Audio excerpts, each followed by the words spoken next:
really spent 10 years since Black Rock sitting with that and thinking about the kind of director I want to be and the way I want to lead a set. And with Mack and Rita, I led with kindness and gratitude and respect and humility. And I think that there is nothing more powerful than someone saying, I don't know, let's figure that out together. This episode is brought to you by the best-selling book, Rise of the Film Entrepreneur, How to Turn Your Independent Film into a Money-Making Business. Learn more at filmbizbook.com. I'd like to welcome to the show, Katie Aselton. How you doing, Katie? Hey, I'm doing really good. How are you doing? I'm doing great. Thank you so much for coming on the show. I've been watching you since the days of the Puffy Chair. So you had to watch me get old, right? Yeah. I hate to tell you, we all do it.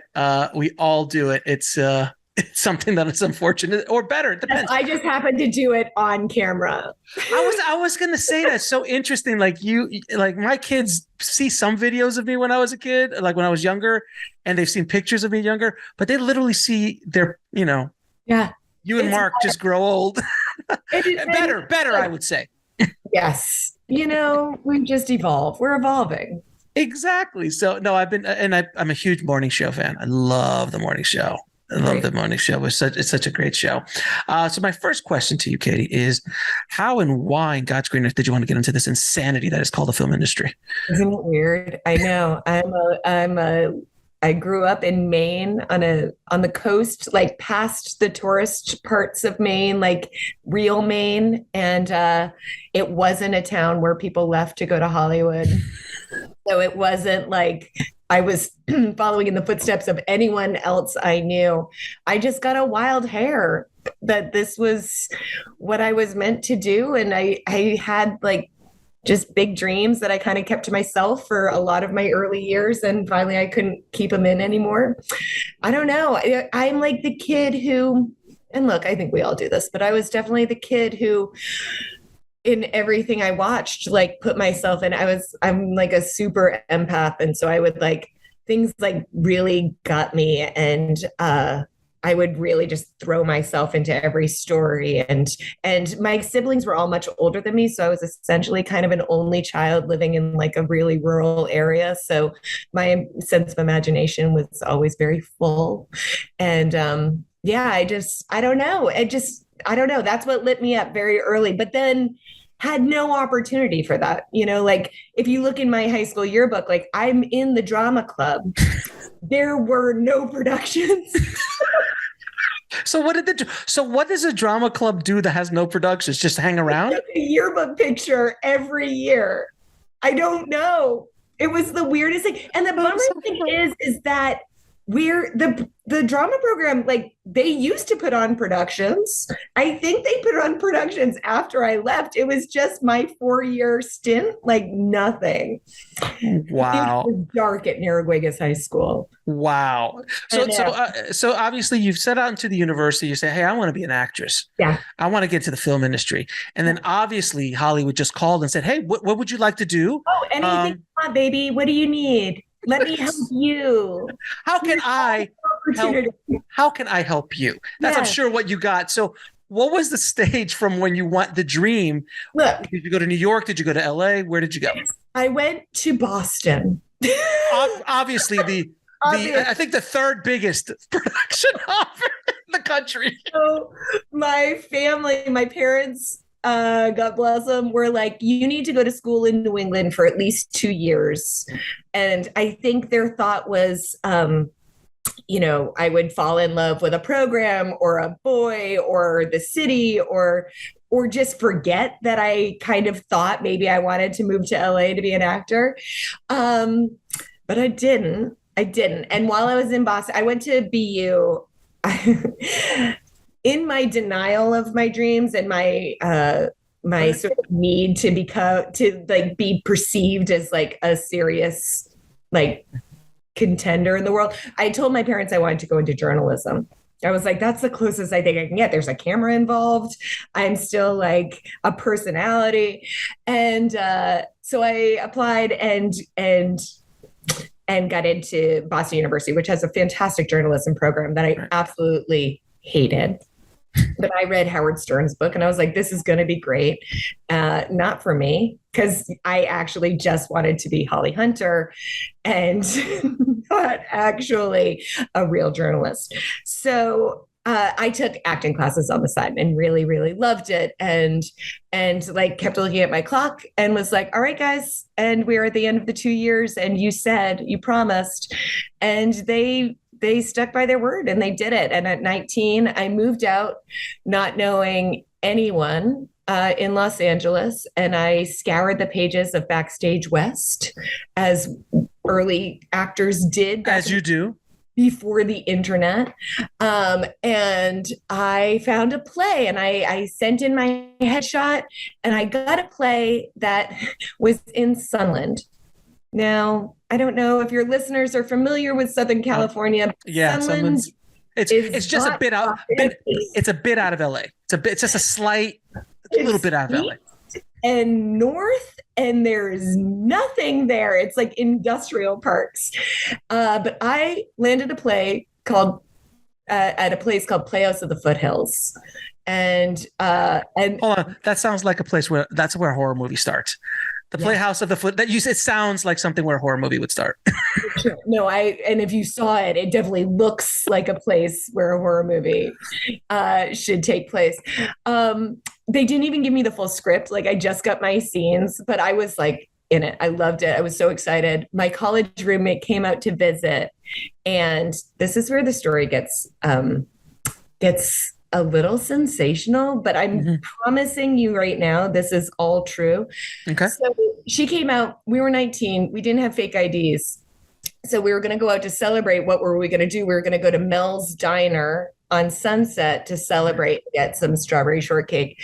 So we did. And while we were there, I look up, we were sitting outside, I look in at the windows and I was like, oh my God, it's that actor. It's that Dracula dude. Like, what is his name? I can't remember his name. And Rita's like, my roommate was like, James Woods.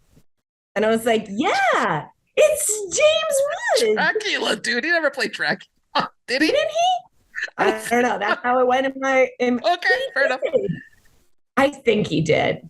We'll have to look it up. I'm not sure if James Woods played Dracula. In my head at 19, I was like, he played Dracula. I think he did. Anyhow, I was like, I don't know, but he's looking at us and I think he's going to come over and talk to us. And she was like, no, what does he want? He doesn't want to talk to us. And I was like, I don't know, but he's walking to the table right now. And he was like, hey, are you an actor? And I was like, yeah, no, I'm trying to be. And he was like, well, my name's Jimmy. My friend here's a manager and he thinks you have a good look. And through that manager, I ended up getting my first agent. And that is how my career was born. So you were discovered. You were discovered in Mel's Diner. Is that the true story? Diner. Yeah, like it was 1949. Like I was, yeah. That's amazing. That's an amazing origin story. By an ultimate scumbag. But hey, welcome to Hollywood. Listen, you just got to find ways to just make those stories work for you. So then, all right. So now you have an agent, you have a manager, and then how did you get involved with this very big budget film, Puffy Chair? It was at least $100 million, if I'm not mistaken. Oh yes, it was. I mean, all the financing for that movie came from Mark's parents. By the way, what was the official budget of that film? Because there's a lot of myth about that film. Do you remember? Now we can say I think it was like 20,000. Yeah, something like that, right? Yeah, that's what it sounds really like. Yeah. Low, but it's so much more than the budget of my first film, The Freebie, which was 10,000. So you have one up on Mark on that. I do. So I spent a couple of years in LA, like really like putting myself out there, auditioning, getting some crap roles that I really wasn't great in and didn't love, but I knew I loved doing it. So it was at that point, a couple of years in, that I was like, I'm actually going to go to theater school. I had started dating Mark already. Mark was in an indie rock band. at the time. And really quickly for everyone listening, because just in case they don't know, you're married to Mark Duplass, who is the director of Puffy Chair and many other independent films. The Duplass brothers. Yes, and half of the Duplass brothers as well, Jay and Mark. So yeah, just so everybody knows who we're, because we just keep saying Mark, like you and I know who it is. Like everyone knows. I think anyone who's listening to your podcast is gonna they know. No, but just in case. Your listeners. So we had been dating. He was an indie rock guy, not a filmmaker, not in movies at all. And while we were dating, they did their short movie, This Is John. Mm-hmm. And then after that, while I was in school in New York, we did the short Scrapple. And that went to Sundance. Both of those went to Sundance.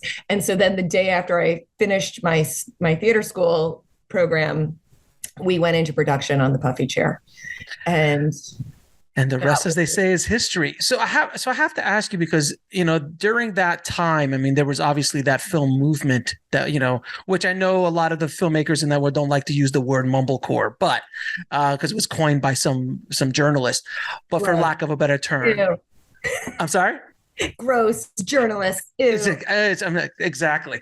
So, but during that time, there was a group of filmmakers doing this kind of style of filmmaking. Yeah. And looking back at those kind of films, when you were Puffy Chair and Mark and Jay and Lynn Shelton and all that, they were just such huge inspirations for me for my first feature that I did in, I don't know, a few years ago. But the thing that was interesting about that movement of filmmaking, it was just very run and gun. It was shot with video cameras. I have to ask you, because you had been at least in productions at this point as an actress, so you're on the set of Puffy Chair. What do you think as an actress going, is this going to work? Like there's no lighting. It's kind of raw. It's what did you think about that? It was really interesting because, in the early years in our relationship, Mark would see me in LA with my friends who were all actors who were out of work. And he's like, I don't understand why you guys just don't grab a camera and make something. And I was like, oh, babe, that's cute. That's not how it's done. Okay. You need a studio, you need a trailer, you need, it was just an idea, because that is what we were told was always just how it was done. And it's because it had to be that way back in the days when you were shooting film, right? But right around this time is where everything started to change with technology, and things became so much more accessible and affordable. And God, you look back at some of those early mumblecore movies and they're garbage. They look so bad. Some of Joe Swansburg stuff, I look back, I'm like, how did that get released? I know, but at the time, no one cared, because you were getting cameras in the hands of young artists. And so It was so exciting to hear and see young voices at work. And so it was, yes, there were definitely moments on Puffy Chair and Scrabble and This Is John where I was like, this is never gonna fly. But also there's something so incredibly freeing in first off, not kind of knowing the rules that you don't even know you're breaking, right? So there's that whole idea of know the rules before you break them, or not, or just go from the gut and make a piece of art that you're excited about with people you love. And by the way, for anyone looking to go do this, you absolutely should, because even if it fails and doesn't go anywhere, you learn so much. So as long as you're not, bleeding money doing it, you should absolutely be getting out there with your friends with a camera and going and making some fun stuff. And the technology today is so much more advanced than what was going on. You're shooting mini DV. I shot my first film on mini DV, DVX 100A, if you want to geek out a little bit. Panasonic. I want to say that might have been what we did Puffy Chair on.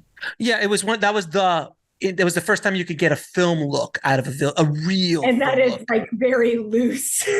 But at the time, I don't look.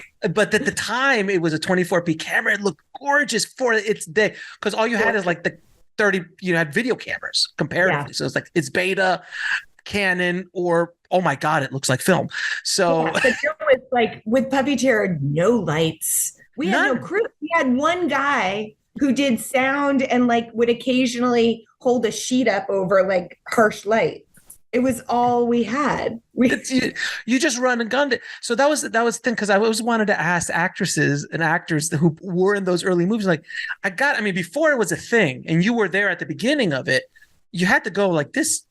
Am I wasting my time? Am I just doing this because I love Mark? Like, And I'll also say, like, but you have those moments in there where you're like, oh, it feels really good. it's raw. It was raw. It was, Yeah, and there were some moments in the Puffy Chair that I still look back on, and like, actors talk about like, oh, it's in the flow, but like you have those moments and you're like, that was one of the more authentic moments I've ever had as an actor. yeah, and it's really interesting to go back and look at those films, because there is this kind of kinetic, raw energy to them, and even though they're technically not sound at all, They look terrible, but their hearts are so pure, and that's right. And it completely goes through, and it is pretty remarkable. And of course, you named it something so marketable like the Puffy Chair, which I mean, when you want to know what a movie is about just by hearing the title. It's about a puffy chair. It's about. I remember during those years, I was hearing the rumbles of the Puffy Chair, and I was like, "What the hell is the Puffy Chair?" And I'm like, "Why is this movie?" And you're like, "Oh, it's actually a Puffy Chair." Okay. And I remember thinking to myself before, because it wasn't pre-internet, obviously, but it was internet light, like the early internet. So it wasn't like there was a lot of information out there about the movie. So I remember hearing about it. Like, there was no YouTube yet. 2004, 2005 is when YouTube started. So the trailer wasn't out. No, there wasn't. I don't think we had a trailer until years later. Yeah, until like finally, eventually, someday it ended up on Apple. And that was probably some very sweet person who just like cut it together for fun. Now, why? I mean, when the movie came out, it went to Sundance, and were you surprised at the reaction? Like, I mean, that's the question. It was like, did you know it was going to be a hit? I knew you didn't know, but it's so overwhelming. The reality. Yeah, I will say in the test screening, when we were testing Puffy Chair, I cried because I was like, this is awful. I had also never, as an actor, had never been privy to a test screening, right? So like when moments fall flat, when things aren't playing well, and I never should have been in that room. Thank God I was. Now that I'm making movies, I'm so happy. I know what it is. But my God, I was like, this is awful. I never should have done this. It might end our relationship. This is a real stinker. Did you have a conversation with him about this afterwards? Yeah, and he was like, "Babe, it's a test screening. You're asking people to critique the movie. They're there to criticize and to make it beat better. It up. So yeah, you got to tear it down to build it back up again." And it was an early test screening at Two Boots Pizza in the Lower East Side. And I can imagine, I'm assuming technically it was sound, very technically sound. I'm sure it sounded and looked amazing. The color grading alone was fantastic. But then what I will say is that experience to the next time I saw it, because then I said I would refuse to watch any more cuts of the movie until it was done. The next time I saw it was when it premiered at the library at Sundance, and it played to a full theater. And when that Death Cab for Cutie song comes on and the van is pulling through the tunnel, I just had this moment where everything just froze. And I was like, oh, I think this might work. You could feel the energy in the room. But the interesting thing about that screening was that I had never seen Puffy Chair as a funny movie, because I was pouring my heart into it, and it was about heartache, and you're watching this couple fall apart. And as at some point in the movie, I think it's in the hotel scene, maybe I haven't seen this movie in 100 years, but I think it's in the hotel room where I'm I'm having a complete emotional breakdown and I'm sobbing and I'm like, give me a number. I just want to know. And the whole audience laughs. And I was like, wait a second. I was like, oh, it is funny because there's nothing else. As an audience member, you're so uncomfortable and can relate so much and you connect. And it was in that moment I was like, oh, I get it. And I also get what I can do. And I get like that particular type of humor of like really dissecting like human discomfort. Like that something clicked in me. It was really amazing. And then like everything changed after that. I got signed by, at the time it was William Morris, and like on stage at the premiere, and we moved right out to Los Angeles from there, and we've been here ever since Puffy Chair premiered. So then from that point on, your career kind of took off. Oh yeah, it was so easy. After that, it was just everything happened. Everything when they backed up the money in every television show and in every movie, it's like hard to figure out like when to take a break because I'm just always working. So when they pulled up the money truck and did they back up into the front yard? It's like all beep beep, dump it in. No. It's funny. It didn't work that way. It never does. It never does. Even for Mark and Jay, they had to hustle. You got to really work at it and still bust your ass and find who you are as an artist and decide what kind of artist you want to be. And then I don't know. That's like all part of it. Right? So when you made your first feature, The Freebie, which when I was watching, I was like, oh, this is obviously taking a cue from Puffy Chair, arguably much more sound technically, I have to say. If I'm gonna call it out, Mark will be the first one to tell you that I lean into cinema a little bit more than he does. He's like, I don't give a shit. I just give me a performance. That's all I care about. I literally don't care what's in the frame. It doesn't matter. Yeah, I'm like, I kind of want it to look pretty. Exactly. So when I was watching, I'm like, definitely there's an inspiration from that core, the mumblecore movement, but it's definitely a little bit more cinematic. But I was watching scenes, I was like, oh, there's no lights here. Like this is all natural. This is all natural. It's and then you had Dax Shepard in as your co-star, who's absolutely wonderful. And I mean, he was in 2010. It was pre-Parenthood. Yeah, so he wasn't Dax Shepard yet. He was known. He was without a paddle, Dax Shepard. Oh, punked. And punked Dax Shepard. He was there, which is like, I really take great pride in being like this, like the first step for him into like him really showing the world who he is as an actor. And I really hope he gets back into more of that kind of acting. He's a beautiful actor. No, he is. He's excellent actor. Even when in Parenthood, he was. Oh my God. Well, that's the thing. I think, and he had said he took Freebie in an effort to like get into natural acting.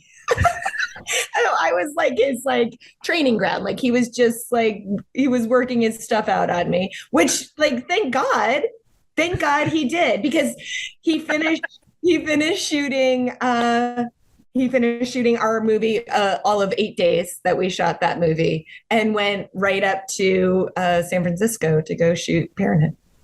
And he's done okay since then. He's done all right. He's done all right for himself. He's done all right. He's done all right for himself. No question about it. Now, the one thing I always love asking directors, and something that's not talked about as much as it should be, is the politics on set. That there's a lot of politics that young directors, and especially female directors who I've had on the show, they have a whole other set of things that they have to deal with on set. Is there any advice you can give young directors, both male and female, coming up about politics on a set? And when I say politics of set, there's obviously the politics of studio executives and investors and producers. I'm not familiar with. I can't speak to that at all. But with even crew people who push back on you, don't believe in your vision, or have been doing this for 30 years, and they're like, "Who's this kid?" And that, how do you deal with that? And what advice do you have for kids or young directors coming up? Yeah. I mean, please, I want the 60-year-old who's making their first movie to deal with the politics of the set. Deal with the politics on set. Because the truth of the matter is I have had two different experiences. And look, Freebie was a unicorn all on its own. Like that was like felt like film camp. Like it was a very like Cassavetes-esque, like just really warm environment where it was so collaborative. And I don't think I will ever have anything like that again, where I felt fully supported from every single person who was in my home shooting that movie. It felt like such a safe space. My second film with BlackRock, I definitely went in with a much heavier sense of imposter syndrome.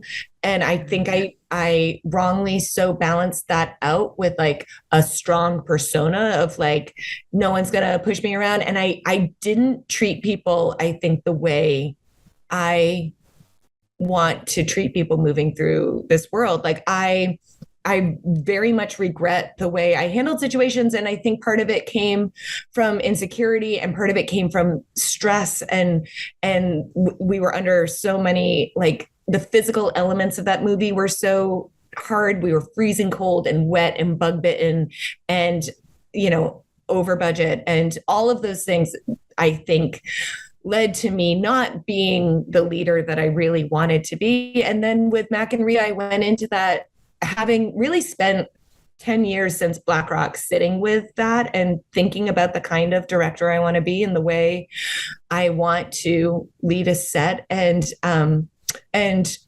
with Mack and Rita, I led with kindness and gratitude and respect and humility. And I think that there is nothing more powerful than someone saying, I don't know, let's figure that out together.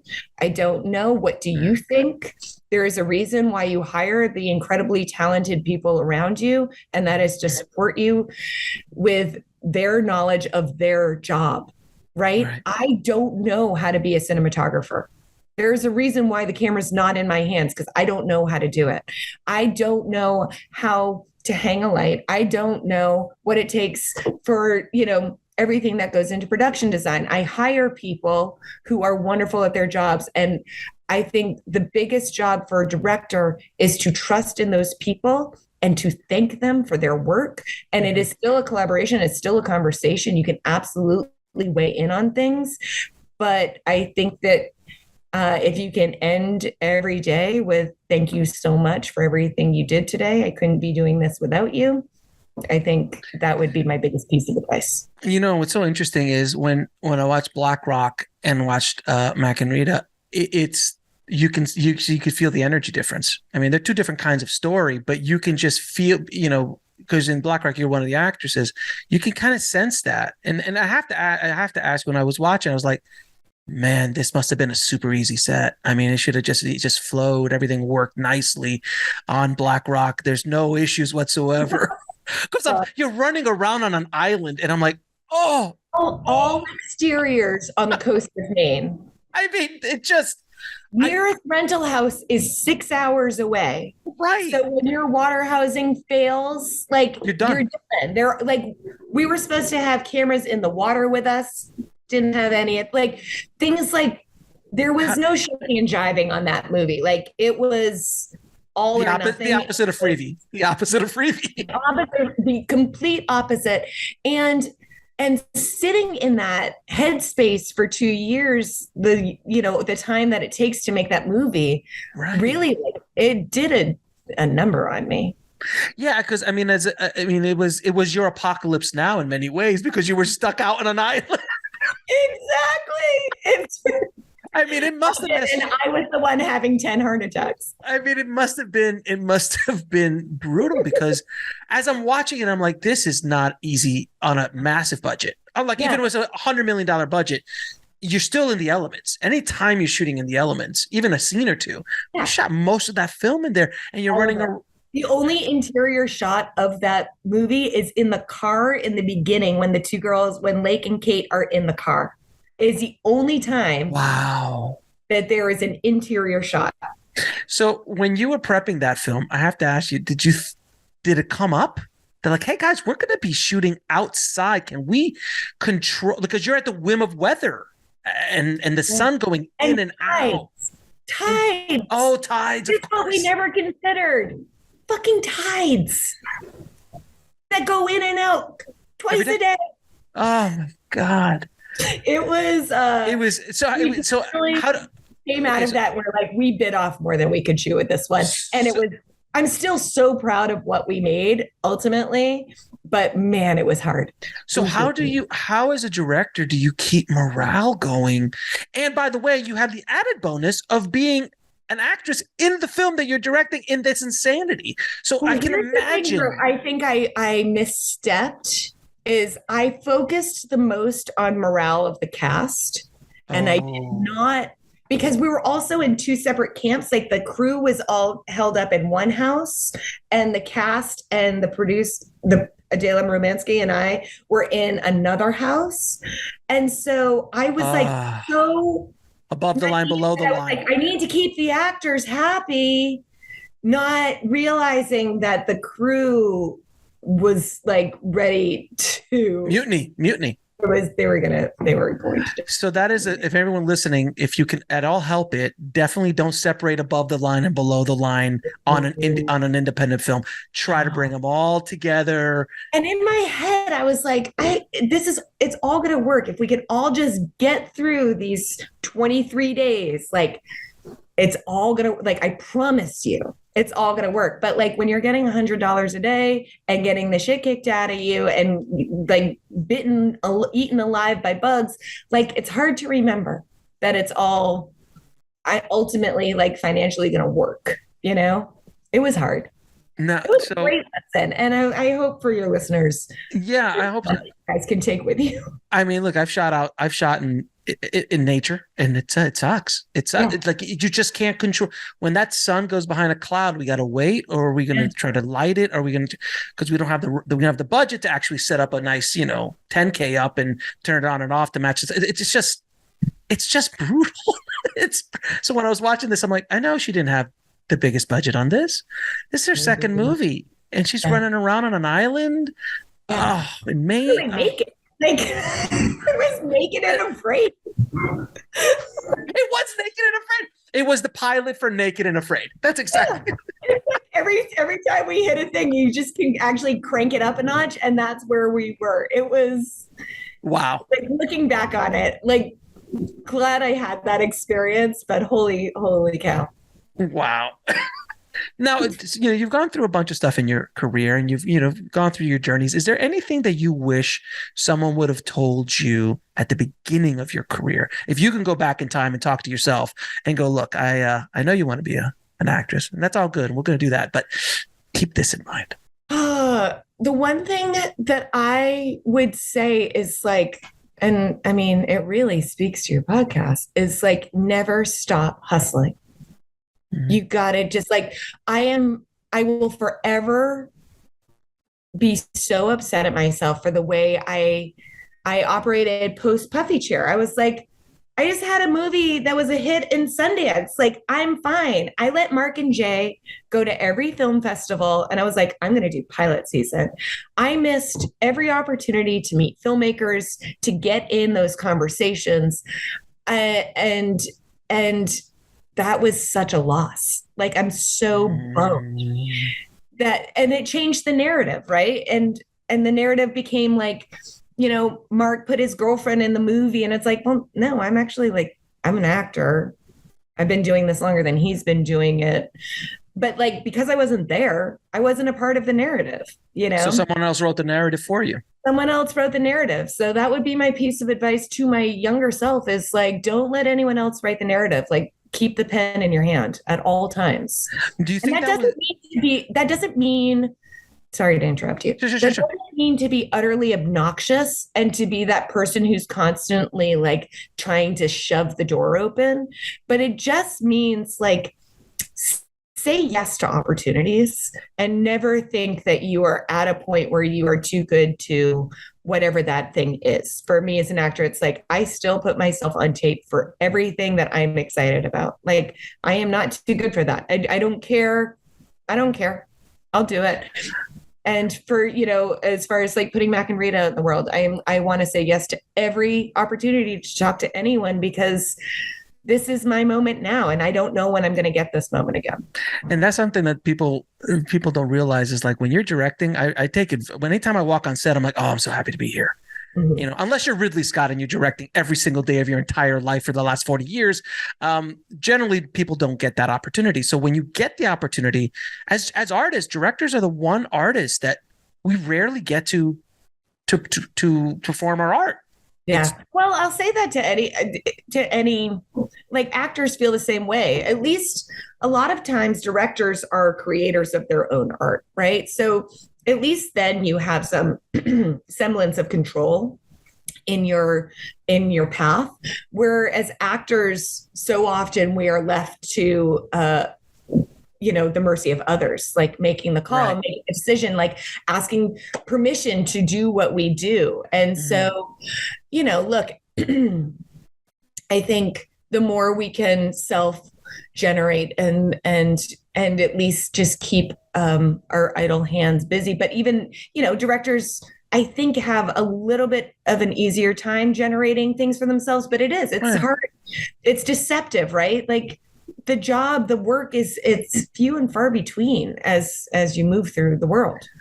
And when you were saying that you didn't take advantage of all those conversations after Puffy Chair and you were just like, I'm going to go do pilot season, was that ego? Were you just like, I've arrived, I don't need to do this? 100%. It was young student ego. And not really understanding the business that well. I mean, I'm still the girl from Maine who, like, I wasn't raised in this. Like, I didn't have anyone really guiding me to tell me, this is like, Mark and Jay and I sort of came, and, my previous group of friends in Los Angeles were all living very different lives, and they didn't understand the Sundance of it all, right? They were like, that's so crazy. And in their minds, they were also like, she made it. Yeah. But like, Jeremy Sisto on a TV show doesn't understand like Katie Aselton in a Sundance movie. It's like just two very different worlds. And so I had no one to look to be like, what do you think I should do right now? There was no podcast back then to tell you. Oh my God. I would have killed for this podcast 10, 15 years ago. Could you imagine having all this information, having these kind of really candid conversations? It would have been massive to be able to have this. It's so awesome to have something that just demystifies something that we grew up like putting on a pedestal, right? That it felt so unattainable. It felt so like, we grew up looking at directors like Spielberg and just being like, how does he do it? But like, what if he actually told us? I've had the pleasure of talking to some of these kind of gods, these like filmmaking gods. I'm trying to get Steve on the show. I call him Steve because but I saw him one time. I had a meeting at DreamWorks and he just walked in the door, and I was like, the only thing I could say is he looks exactly like Steven Spielberg. And I know that's so weird, but like he looks like he like had the vest. He had like I was like, whoa, no, you are absolutely Steven Spielberg. It's a uniform. It's the Steven Spielberg uniform. Yeah. You know what? Can you imagine? And I've talked to so many people who've worked with Steven and had businesses with him and stuff. What's it like being someone like that in certain circles? I mean, he could walk around. He's so famous and he's such a known person around the world, but he's not Brad Pitt. Like he can go off. He looks just like Steven Spielberg. Right. So the point is, like, every time he walks into a room and there's a filmmaker in there, they all had the same reaction you did. Like, how do you, and I've talked to people like, how does he deal with it? He's like, he's just really nice, man. He's just really nice and pleasant. Kind human. I think there are people who are not quite so kind, but I think in this business, stop it. I know, it's shocking. Stop it. I know. Next, you're going to say there's egos in Hollywood. I know. I'm not the only one, it turns out, who has an ego in Hollywood. So I had the pleasure this morning to watch your new film, Mack and Rita, and I absolutely adored it. It's so much fun. And in the beginning of the movie, you guys shot in Palm Springs, and I just left LA. I moved to Austin about a year ago. Man. And right before I left, I went to Palm Springs for the first time. And that's where the devil lives. I don't know if you know that. The devil actually has a home in Palm Springs. It was 119 when I went. I've never been in 119. You're not meant to go in the summer months. I don't quite know you were thinking? I went to Joshua Tree, and then we're like, hey, we're close to Palm Springs. Let's just go check it out. But there's human beings walking the streets and not bursting into flames. So I felt like just yelling at them, like, what's wrong with you people? Like, don't you understand what's happening? Heat. They love themselves. So as I was watching those scenes that you shot, I was just like, when did they shoot this? Because it had to have been honest. It was March. It was hot, but not as hot as it could have been. So we were in the 90s, hundreds? Yeah. It was probably like 90. And honestly, like, it was fine. We were okay. Okay, yeah. Because I was like, poor Diane Keaton. No one died. All right, so tell me about the movie. Tell me what the movie's about. The movie is really ultimately about being your truest form of yourself at any age, right? This is a really hard movie to give like a one-line synopsis to. So that's my one-liner, right? That's your pitch? That's your elevator pitch? It's like, be your true self at any age. And the thing longer pitch. Okay, please tell us the longer pitch. Longer pitch is a story about a 30-year-old woman named Mack who finds herself living a very inauthentic life. She has friends who are all very hip, trendy, and with it, yet she connects more to the older women in her life. She was raised by her grandmother, and she really feels like she is a 70-year-old woman trapped in the body of a 30-year-old.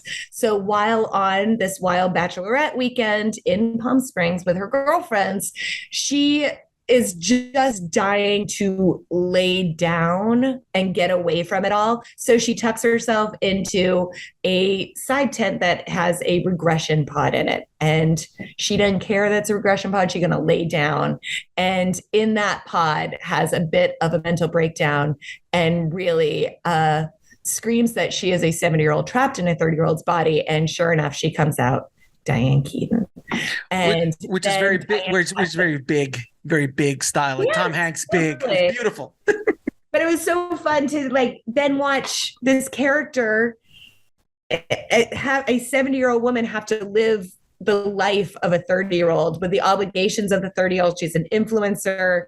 She's a writer. Like, she just still has to live that life. And it turns out, you know, our girl Mack really confused age with wisdom. And the truth is she didn't want to be old. She just wanted to be her. And how do we get back to ourselves? A much better pitch than the first one, I have to say. All right. It's so fun. It is. No, but it takes a minute to bring it out because, and you know, just that Pilates scenes alone was brilliant. Oh man. I mean, that must have been. So you're working with this young upstart, Diane Keaton. What is it like introducing Diane Keaton to the world? Oh my God. I'm going to be so excited for people to see what she can do. What's it like working with a living legend? As a director, how do you approach giving her notes and directing a scene? How did you work with her? Say, like, it truly, someone at some point was like, oh, you're directing Diane, like dream come true. And I was like, no one didn't dare to dream that big. Like, look at what I'm doing. This is insane. Who dares to dream? Like, I'm from a town of 300 people.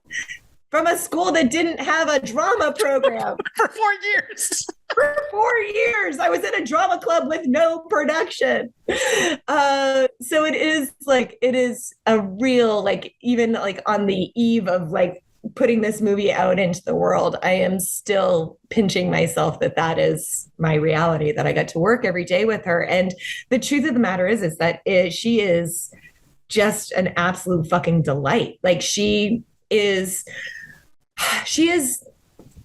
one of the reasons why she's so great in this movie is because she is hands down like the most authentic person you could ever possibly want to meet. The Diane that we have known and fallen in love with as audience members, like for decades, is exactly who she is. That is Diane. Those quirks, the idiosyncratic, like wild wackiness, the insecurities, the heart, like the humor, all of that is wrapped up in Diane, and it's all right there. She is like vulnerable and real and fun and self-effacing, and it's just like she is a true delight. And working with her I was really expecting are prepared anyways.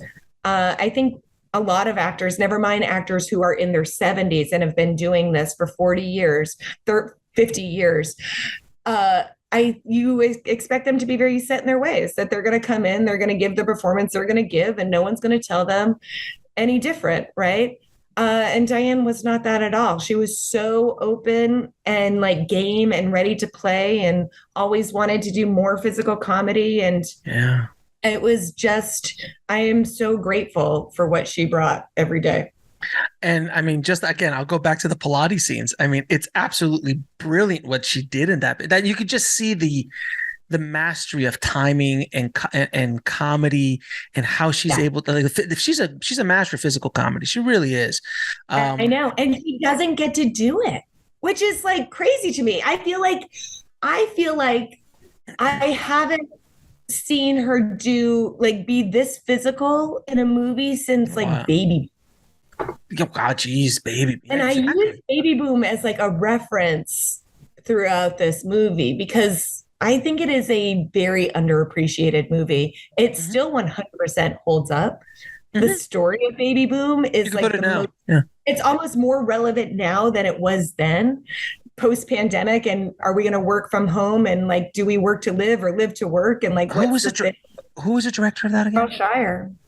Oh, who is it? I think it's Charles Shire, wasn't it? It was Charles. Yes, I think, because I think I had him on the show. No, I didn't think I had him on the show. And I was asking him about this. Like, is it Charles? I think it was. Yes. And he's a master. He was an absolute.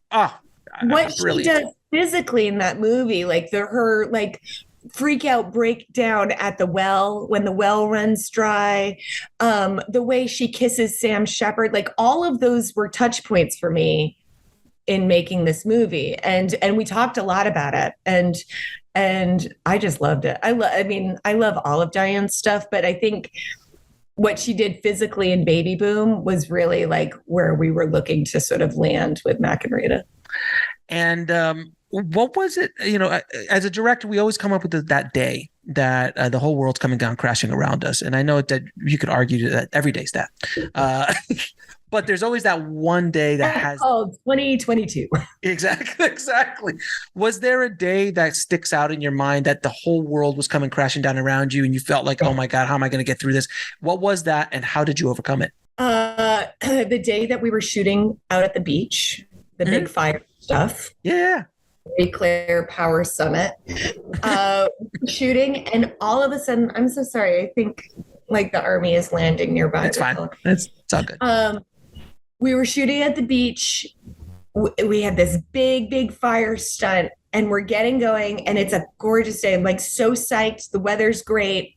And all of a sudden, like as we're like gearing up for the fire stuff, like the wind starts to pick up, and LA ended up having like gale force winds that day. Oh my God, and you'll watch, like there's hair blowing everywhere. We ended up having to CGI like most of the fire. We could not get anything to frigging light. It was the most infuriating. Finally, Diane was just like, the second there's fire, I'm getting on stage. I was like, yes, you're going to just go and we're going to do it. And thankfully I had Nicole Byer there, who is like just a comedic genius. And I could just rely on her to like be clutch. Like you just need, in moments like that, you need people to deliver.